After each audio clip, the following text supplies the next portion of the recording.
Breaking చూస్తున్నాం. తెలంగాణ ప్రజలకు వాస్తవాలు తెలియాలంటే దేవాలయం లాంటి అసెంబ్లీలో చర్చ జరగాలని మంత్రి పొన్నం ప్రభాకర్ అన్నారు. మాజీ మంత్రి కేటీఆర్ వ్యాఖ్యలకు మంత్రి పొన్నం కౌంటర్ ఇచ్చారు. బనకచర్ల ఇష్యూ, రాష్ట్రంలో అమలు చేస్తున్న ప్రభుత్వ పథకాలకు సంబంధించి ప్రతిపక్ష నాయకుడు కేసీఆర్ శాసనసభ స్పీకర్కి లేఖ రాస్తే అసెంబ్లీలో చర్చకు సిద్ధమని సీఎం రేవంత్ రెడ్డి ప్రకటించారని చెప్పారు. విదేశాలకు వెళ్లడంతో ఈ విషయం కేటీఆర్ కు తెలియకపోవచ్చని ఎద్దేవా చేశారు. అసెంబ్లీలో చర్చకు సిద్ధమని సవాల్ చేయాల్సిన కేటీఆర్ ప్రెస్ క్లబ్ లో చర్చ చేద్దాం అంటున్నారని విమర్శించారు. ప్రెస్ క్లబ్ లో చర్చ చేయడం సరైన విధానం కాదన్నారు. తెలంగాణ ప్రజానికానికి తెలియాలంటే అసెంబ్లీలోనే చర్చ జరగాలని డిమాండ్ చేశారు.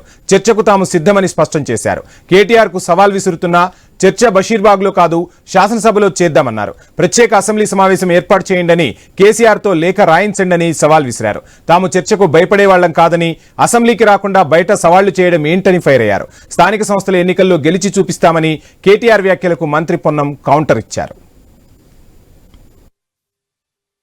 నేను కేటీఆర్ గారికి చెప్తా ఉన్నాను, సవాల్ చేస్తా ఉన్నాం. చర్చ బషీర్బాగ్ నుంచి శాసనసభ మాట్లాడి మా ముఖ్యమంత్రి గారు కోరినట్టుగా శాసనసభలో తెలంగాణ ప్రజల లైన్ చూడంగా ఈ చర్చ ఏం జరుగుతుందో చూసేటువంటి అవకాశం ఉంటుంది.